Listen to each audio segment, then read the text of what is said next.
Hello, I'm Bob Goulder, contributing editor with Tax Notes in Arlington, Virginia. And I'm Joe Thorndike, also a contributing editor with Tax Notes, coming to you from Charlottesville, Virginia. And I'm, in my spare time, director of the Tax History Project here at Tax Analysts. Joe, today we're going to talk about economic depressions and how governments deal with them in terms of their taxing and spending. And frankly, I can think of no better person to provide a historical perspective than you. So thank you for joining us. My pleasure. The business cycle, well, it's just a fact of life, isn't it? It's inevitable that there are going to be periods of economic boom followed by economic bust. This is something we just have to accept. And with the COVID-19 pandemic, we've already experienced this massive economic disruption. Now, I suppose technically we can't call it a recession yet because you have to wait for two quarters of economic GDP decline in order to label it a recession. But more to the point of today's discussion, some people are already calling this a depression. So that gives us a reason to look back historically to the 1930s and try to draw some comparisons with what happened then. So let me ask you, compared to what Congress did back then, how unprecedented is this level of spending that we've seen in the last couple of weeks?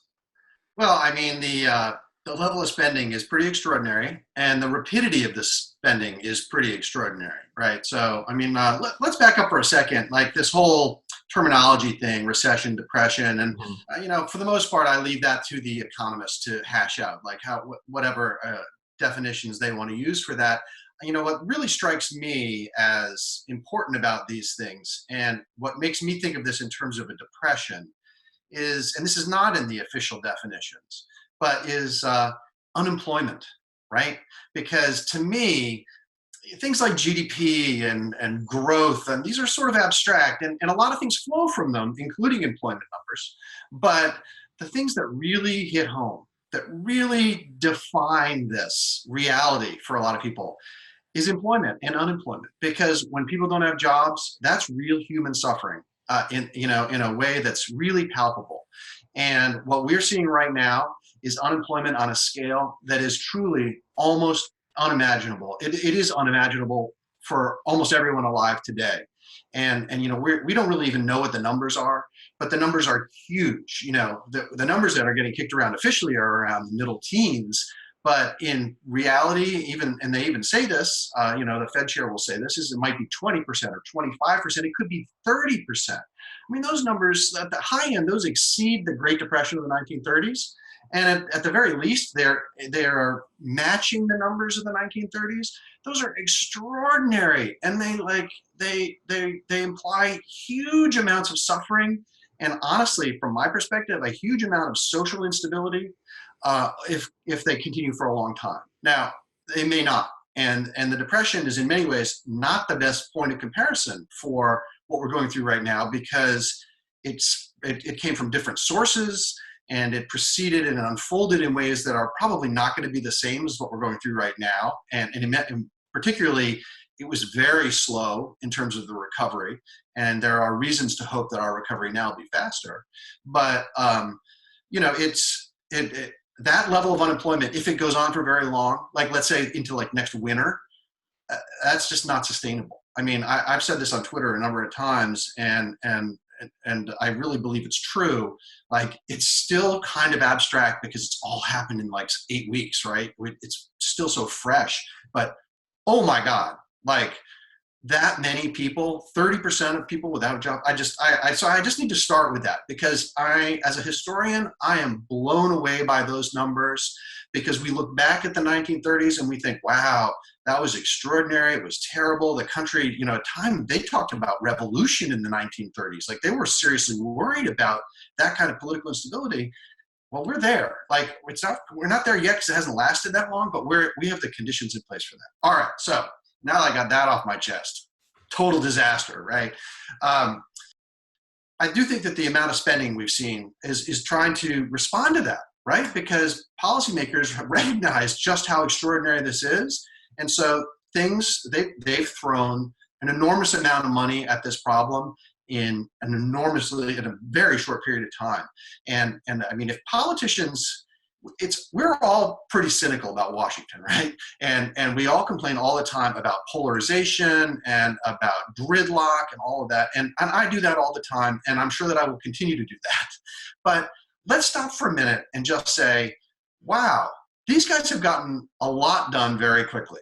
Maybe they could have done a lot more. I'm inclined to think that they need to do a lot more, whatever. But they deserve some credit for passing a lot of big legislation very quickly in bipartisan fashion. And it's not to say they haven't argued about it and that they haven't insulted each other and whatever, but the two parties really have gotten together to do a lot of important stuff very quickly. And I think both parties deserve some credit for that, and a lot of credit for that. So, and what they've done is they've spent a ton of money, right? So I got these numbers here. A few months ago, the CBO was predicting a deficit for this year of about $1 trillion, which is a pretty scary number. And we were all wringing our hands about it and being like, oh my God, we're going to have $1 trillion deficit this year. That's so irresponsible.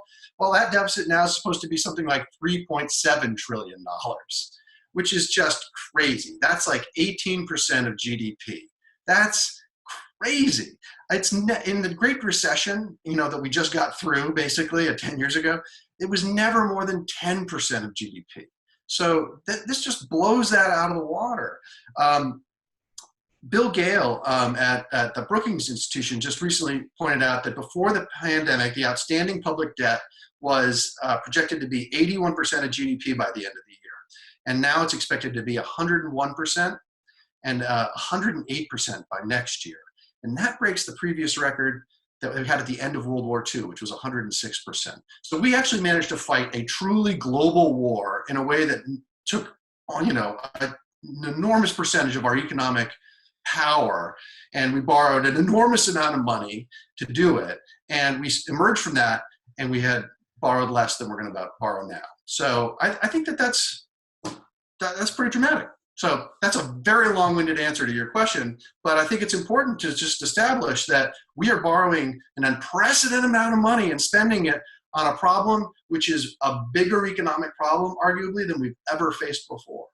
Well, Joe, it looks like none of this new spending is going to be paid for. Frankly, there's no discussion of that, either trying to pay for it through tax hikes or paying for it through spending cuts. What are the implications for our long-term budget process? If this doesn't have to be paid for, does anything else have to be paid for? I mean, wasn't anything really getting paid for anyway, Bob? I mean, what budget process? How snarky can I be? Which snarky answer would you prefer? I guess that I would say that I think that I'm not sure that revenue was really functioning as a meaningful restraint on spending in any way. So I'm not convinced that paying for things has really been a thing in Washington for quite some time. So, Dick Cheney, God bless him, had that famous comment about how Reagan showed that deficits don't matter anymore. And honestly, I think he was more right than wrong about that. I mean, from an economic perspective, again, we'll let the economists argue about that. But from a political perspective, I think he is mostly right that deficits don't matter anymore. It's interesting, actually, the polling on this. When you go out and you poll Americans, they do care about deficits, but it's never their top priority. I actually walk the middle ground here. I don't think that deficits don't matter at all, but I just don't think that they're anyone's top priority, any voter's top priority, or certainly no politician's top priority. So we're not going to pay for this over the short term. I think over the long term, we will pay for this at some point. That is the conventional wisdom among economists, is that at some point the bills do get paid, but the reckoning is potentially a long way off. And I suspect that this reckoning is a long way off. I do think that what's really important here, again, to put back front and center, is the severity of the problem. I think the real danger here, despite the scary numbers we're talking about, the real danger is actually austerity. It's pulling back too fast. It's not spending enough money. Because the problems that we face here with this enormous unemployment and the disruptions in the economy, the danger is that we don't do enough to fix it, to ameliorate it right now, and that the economy hobbles along for years and years at subpar levels. And that's actually enormously expensive. In terms of revenue and debt, it's expensive. And so if spending too little right now can actually cost us a lot more down the road. And I think that history supports that idea, that the danger we have all the time is that we get nervous about what we're spending, and then we pull back and we don't do enough. And so it's arguably, you could say that that's what happened in the Great Recession, is that, you know, we had the stimulus bill of 2009, and that was by some measures not enough. Other people thought it was too much, but I think it's a reasonable argument that it wasn't enough. And so we had a very slow recovery from the Great Recession. It's certainly true, to put on my historian's hat again, my real historian's hat, because 2009 isn't real history. In the Great Depression, they didn't really spend enough money. You know, we have this idea in our head that this was the birth of Keynesian economics, and this is what, you know, Franklin Roosevelt did, is he brought Keynesian economics to America, and we spent our way out of the recession with the Depression with the New Deal. But it's simply not true. And the economists who've looked at it have said, you know, we just didn't spend it. There's this guy, E. Cary Brown, who is a famous economist from MIT, and he had his great conclusion about the Great Depression, where he said fiscal policy seems to have been an unsuccessful recovery device in the 30s, not because it did not work, but because it was not tried. That they never actually had an expansionary fiscal policy. And he cites another economist, Alvin Hansen, who was he's sometimes called the American Keynes, who was at Harvard at the time. And he wrote in 1941, so this is like very recent history for him then, despite the fairly good showing made in the recovery up to 1937, the fact is that neither before nor since has the administration, meaning the Roosevelt administration, pursued a really positive expansionist program. They never spent enough money to actually help the economy recover. Now, they didn't really know very much back then, right? Keynesianism was brand new. Keynes was still alive, right? Like it was not really a thing yet completely. But I think since then, what we've learned is that go big or go home, right? If you're going to do this, if you're going to try to spend your way through a recession and out of a recession and into a recovery, you have to be fearless about it. You have to spend enough to make a difference. Otherwise, you're just going to spend enough to go into some debt and not really get yourself anywhere out. So I think it was President Nixon around 1970, when all the spending from the Vietnam War was ramping up, where he supposedly made the comment, "We're all Keynesians now," whether by necessity or by choice. It sounds like you're agreeing with that in terms of where we are today. Let me just put this out there. Do you think President Trump is behaving like a Keynesian? I think almost every politician in office behaves like a Keynesian, especially when they are in power. So, you know, fiscal responsibility is really the prerogative of out-of-power parties, right? Your moral outrage about spending is something that belongs to the out-of-power party. So now we have a situation where there's divided government in Washington. So this is great. Both parties are interested in spending. The Democrats are interested in this always because they enjoy spending programs, right? They believe that there's a lot of things we need to do in this country. And let's give them credit. Let's look at both parties in the most sympathetic way. They believe that there are a lot of unmet needs and we should spend money on them, and that it's well worth the investment. So they're always game to spend more money. And Republicans are generally always happy to create stimulus by cutting taxes, which, you know, as far as the economy is concerned, that's still stimulus. Cut taxes, it will stimulate the economy, because what creates an economic stimulus is the deficit. It's not the spending, it's not the tax cuts, it is the deficit which actually creates the economic stimulus. So you can get both parties on board for stimulus pretty readily. And that's why, you know, that's why there's room for compromise, like productive compromise right now, because you can sell the Republican Party on some kinds of tax cuts. You know, maybe it's going to be a payroll tax cut, who knows? Certainly President Trump seems to want that. But you can also sell the Democrats on new spending programs. So I think that, yes, everybody's a Keynesian, everyone's a Keynesian in a crisis. right? Because you can always find a set of policy solutions that is appealing to both parties. So I think in a divided government situation, everybody's a Keynesian. Now it's different when it's all Democrats, let's say, like we had in 2009. The Republicans are not Keynesian anymore. And they were extremely hostile to the stimulus, and they were very hostile to the bailouts, which their own president had pushed through in 2008. But back in power, they're Keynesians again. So I think Keynesianism is sort of, it comes with being in power. Where does the pandemic and the ensuing economic depression, where does that leave groups like the Tea Party and other advocates of small government? They, for a long time, have talked about this concept of starving the beast as a way to control expansion of the public sector. How do those ideas sit well right now?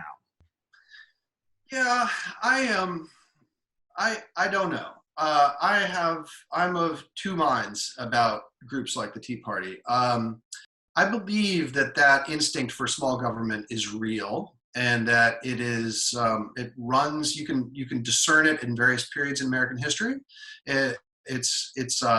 These things don't, to say that it runs through American history implies that it's the same thing and it's over periods of time, and it's not. It's sort of contextual. It changes over time, whatever.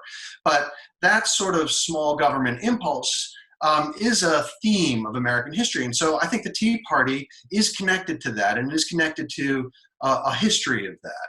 And I think that that's legitimate and real, and it's not fake and astroturfed completely, although the manifestation of it is astroturfed sometimes. It's funded by, deep-pocketed rich people sometimes. But the impulse is real. The impulse is also wildly inconsistent, right? A lot of people who consider themselves Tea Partiers are also heavily invested in the idea that their Social Security checks will keep coming. And so that's okay. Like, I don't demand great consistency from people, right? We can believe that we like certain elements of the welfare state and not like other elements of the welfare state. And you can believe I've paid into Social Security, or for that matter, the Medicare system, for decades, and I've earned something that should come back to me. But that doesn't mean that I want you to forgive someone else's mortgage payments. That's not entirely crazy. We can agree or disagree on the merits of that position, but I think that this suspicion of bailouts, whether those bailouts are directed at bankers on Wall Street or at homeowners who are overextended on their mortgages, it's not crazy that people are uncomfortable with that. And a certain suspicion of bailouts is not terrible for democracy, right? So I tend to be pretty sympathetic to the idea of bailing out overextended homeowners, right? That's just me. But and I'm maybe less sympathetic to bailing out Wall Street bankers. But I think the thing about bailouts is that they may be necessary in the moment. So 2008 is a good example of this. Maybe we needed to bail out Wall Street to prevent a total meltdown and a total disaster. It seems in retrospect pretty clear that Wall Street got off pretty easy this way, right? That they didn't really have to pay the price for playing fast and loose with all of our money and with the whole country's prosperity. The bankers didn't really get held to account for that. And that's pretty infuriating. But at the same time, it might have been necessary in the moment. The bigger problem might have been meltdown on Wall Street. And so I think the question becomes like, do you have to accept just some of this injustice, some of this unfairness, some of this cronyism that goes on in order for the big picture to save the country? And I think that's a live debate. That's a reasonable argument to be had. It's reasonable for people to be on different sides of that argument. I think the Tea Party is home for some of that suspicion. And again, trying to view the Tea Party in the most sympathetic light possible. To say like that instinct of suspicion, not terrible, because if you let it go freely, all sorts of unsavory stuff will be done under the guise of necessary bailouts. So having somebody with a close eye on that and being dubious about it, I think is not terrible. For my money, and it was my money and your money, I think those bailouts probably were necessary. And I think that if you believe that Wall Street got off easy, the time to fix that is after the crisis. Like again, looking back at the Great Depression, a lot of the systemic reforms, they weren't done in the moment. They had in the moment things that they did during the Great Depression to relieve unemployment and whatever else, but they also did systemic reforms that they took more time with. They thought through a little more carefully. And so I think what you do is that you solve the problem in the moment. You prevent the banks from going under in the fall of 2008. And then maybe in 2009, you pass some legislation to try to fix the problem. That is in fact exactly what happened. And I think that's the way to do it. You do systemic reform after the disaster is passed. Joe, you recently wrote a opinion piece for Tax Notes where you talked about the trajectory of U.S. Non-military discretionary spending and how it's sort of been tapering down over recent times. And you sort of postulate that this has affected our readiness and the preparedness of the federal government to deal with the pandemic. The implication is that maybe we should change this going forward. Do you think the pandemic will alter American attitudes about funding government and maybe even raising taxes at some point? That's a good question, and I honestly have no idea. I mean, at various points in the last 2 months, I've thought I had ideas about this, but the whole thing is moving so quickly that it's very hard for me to get any clear sense of where the politics is going.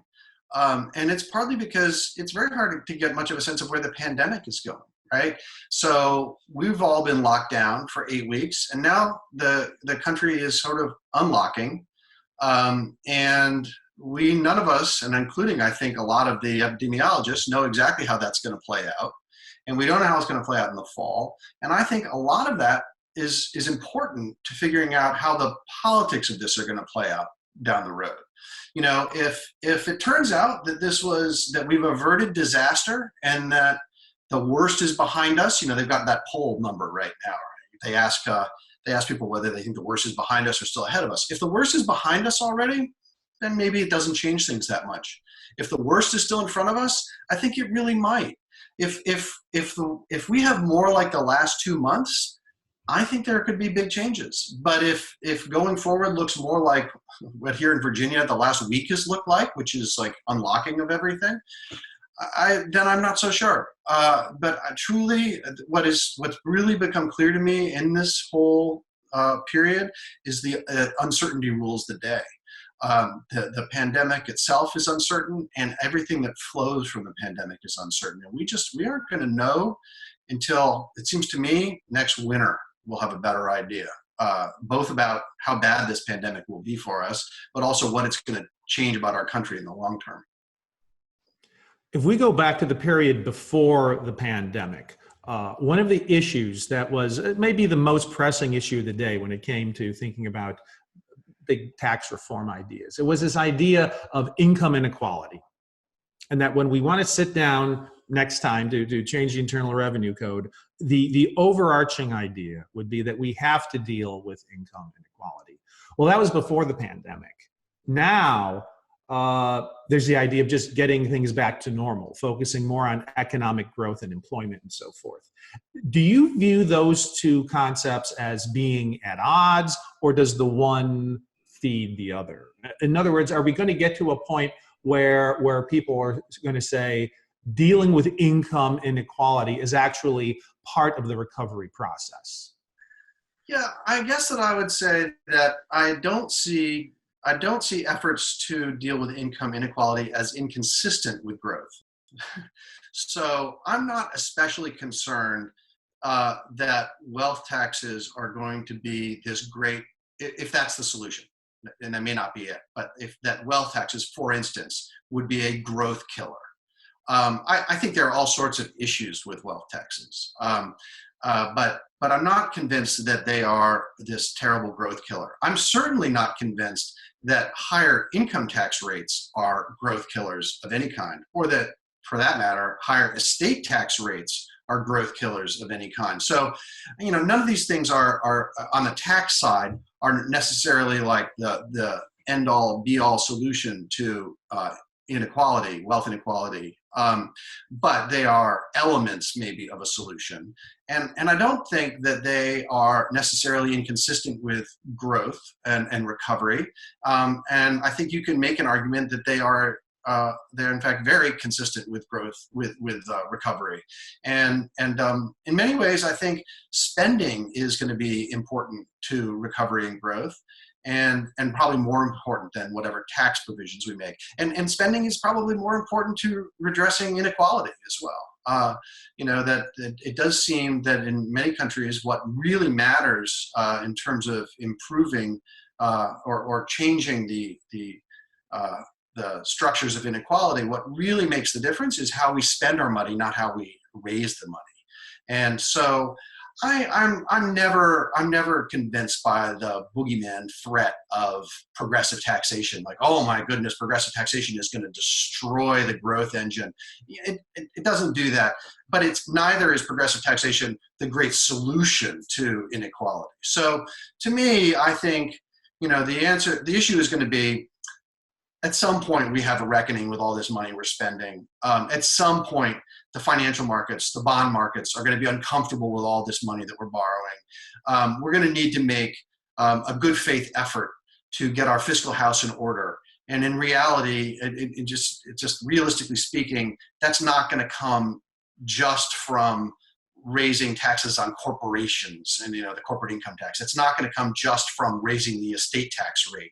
It's not going to come just from raising individual income tax rates on rich people. It's going to come from more broad-based taxes. I mean, not everybody wants to hear that, but I think that is just the reality of it. And especially if what your idea is that you also at the same time want to make college free for everybody, or whatever other laudable spending goal you have, and I think many of them are laudable and much needed, you're going to have to raise this money from broader taxes. And my view is, and this is what I tell my progressive friends, is that what you're looking for is balance. If your issue is you say these rich people are getting away with murder, well, that's fine. So raise their taxes, but just don't get it in your head that that's all you're going to have to do. You're going to also do that first if that makes you feel better, but you're also going to have to expect more taxes from everybody else. So I think that inequality is a big problem, and that the pandemic will, it'll be in the mix here. But I think the pandemic will end before the inequality problem ends, we'll see how the pandemic changes the politics of that. I don't really know. As you've noted, the last U.S. president who presided over a global depression was FDR.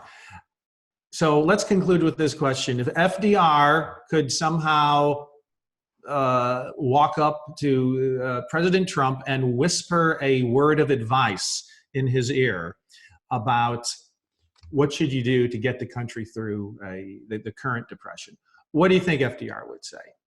Or is it just a crazy proposition because the world was so much different then than it is now? I think most historical comparisons like that are probably misplaced, but this one I think is not. I think that FDR would walk up behind him. Well, FDR wouldn't walk up behind him, right? FDR would roll up behind him. But he would say, listen to the smart people. I created a brains trust for a reason, because I knew what I didn't know. And I brought the smartest people I could around me. I brought all sorts of people who hated each other, and I brought them to work with me.